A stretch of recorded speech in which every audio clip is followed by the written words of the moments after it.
Hello dear student, welcome. तभी अपनों को बताने का कि कौन सी सिक्योरिटी अच्छी है, तो अपनों को एक्सपेक्टेड रिटर्न निकालने का और स्टैंडर्ड डिवीजन निकालना। स्टैंडर्ड डिवीजन तो अपनों को रिस्क मालूम पड़ता है, तो दो रिटर्न दिए, एक एसेट्स 1 और एक एसेट्स 2।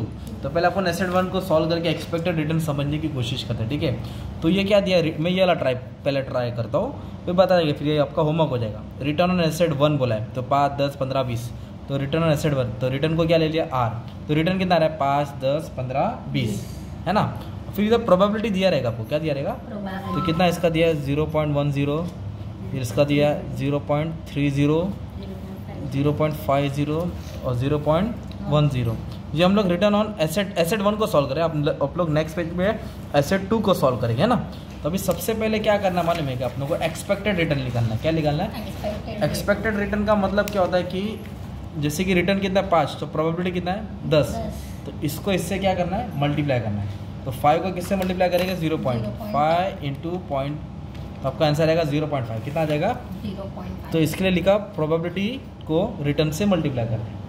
फिर 10 को किससे करना है, 30 से, तो 3 आ जाएगा। 3.0 मतलब 3। 15 को 5 से करेंगे, 75 मतलब 7.5। 20 को 10 से करेंगे, 200 मतलब 20, है ना। इसको इससे क्या क्या सिंपली मल्टीप्लाई किया। अभी क्या कर लो, इसका टोटल ले लो, तो इसका टोटल ले लेगा तो 13 आएगा। क्या आएगा, 13। यही टोटल को एक्सपेक्टेड रेट ऑफ रिटर्न बोलते हैं। तो एक्सपेक्टेड रेट ऑफ रिटर्न मतलब इसको इससे मल्टीप्लाई करके रखना है, उसका टोटल आएगा एक्सपेक्टेड रेट ऑफ रिटर्न। तो उसको बोलेंगे expected rate of return, ER symbol दे दो ना। तो एक्सपेक्टेड रिटर्न का मतलब क्या था, टोटल। क्या है, किसका टोटल, P और R का टोटल। तो P और R का टोटल कितना, 13 है ना। तो ये आ गया एक्सपेक्टेड रेट ऑफ रिटर्न। अभी एक्सपेक्टेड रेट ऑफ रिटर्न से अपन स्टैंडर्ड डिवीजन निकालेंगे। क्या निकालेंगे, तो स्टैंडर्ड डिवीजन में क्या करना मालूम है, सबसे पहले सर ये फॉर्मूला याद करना होगा ना। हाँ, एकदम सिंपल है ना, ये समेशन की साइन डालने का और ये लिख दो ना PR।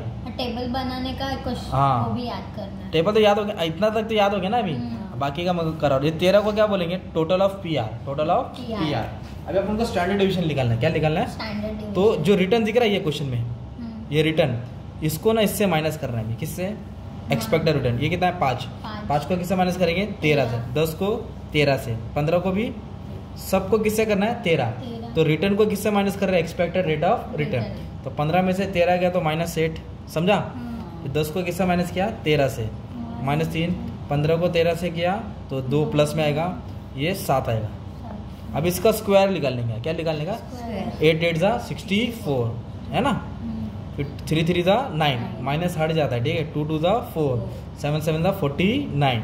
तो ये हो गया, ये लिख के इसके ऊपर स्क्वायर डाल दिया ना अपन ने। अभी इसको प्रोबेबिलिटी से मल्टीप्लाई करना है, इसको प्रोबेबिलिटी से क्या करना है, मल्टीप्लाई करना है, ठीक है। तो प्रोबेबिलिटी से मल्टीप्लाई करेंगे तो अपनों को क्या मिलेगा, P लिखने का और ये पार्ट डाल देने का। इसको इससे क्या कर रहे हैं, मल्टीप्लाई। तो ये और ये नाम इधर डाल दो ना बाजू में, तो नाम याद ही नहीं करना है कुछ। तो ये 10 है, ये 64 है, राइट। तो इसको मल्टीप्लाई करेंगे 6.4 आ जाएगा। कितना आ जाएगा, 0.30 मल्टीप्लाई बाय 9, तो 3 9 27। 50 मल्टीप्लाई बाय 4, 5 4 20, 2 10 49 4.9, ओके। अब इसको आप ऐड करेंगे तो 16 आएगा। क्या आएगा, 16। तो ये क्या हो गया, टोटल हो गया किसका, probability bracket R minus expected return whole square.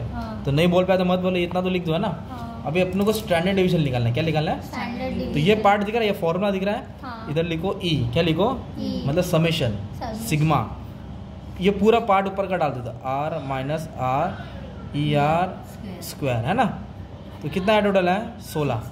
अब 16 टाइप करने का कैल्सी में और रूट दबा देने का। क्या दबा देगा, रूट। तो आंसर कितना आया, 4 आया। तो ये स्टैंडर्ड डिवीजन निकाला। क्या निकाला, स्टैंडर्ड। तो आपको एग्जाम में ना ऐसा क्वेश्चन आएगा बच्चों, देखो ऐसा क्वेश्चन दिया रहेगा।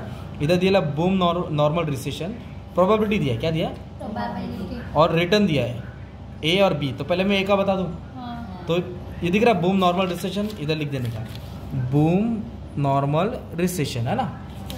और रिटर्न कितना दिया, 20 30 50। रिटर्न कितना दिया, इधर लिख दिया 20 30 50। और प्रोबेबिलिटी कितना दिया, 0.3 0.4 0.3 0.3 0.4 0.3। तो अभी ये इन लोगों ने उल्टा पुल्टा लिखा है भाई, लोग ने ये R ले लो, ये P ले लो, है ना, ओके। तो ये क्वेश्चन जैसे मैंने करा था वैसे तो हो गया ना यार। अभी एक इन दोनों को क्या करने का, मल्टीप्लाई। तो इसको इससे, इसको इससे, इसको मल्टीप्लाई करके कितना है, 33 है।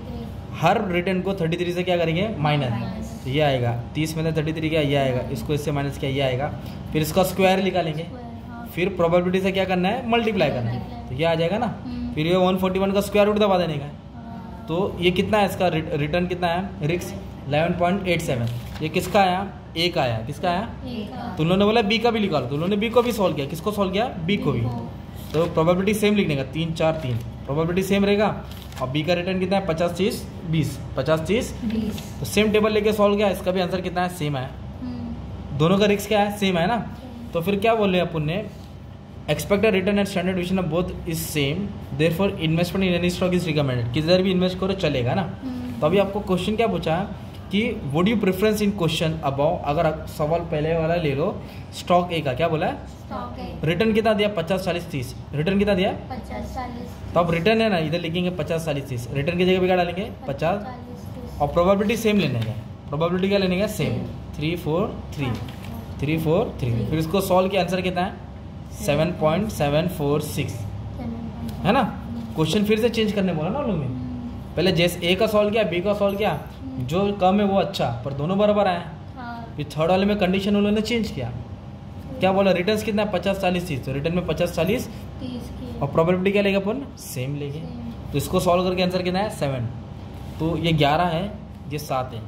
तो 11 मतलब रिस्क ज़्यादा होता है, 7 बोलते रिस्क कम होता है। तो ये answer yes answer will change. Investment stock is advisable since it is high return है ना।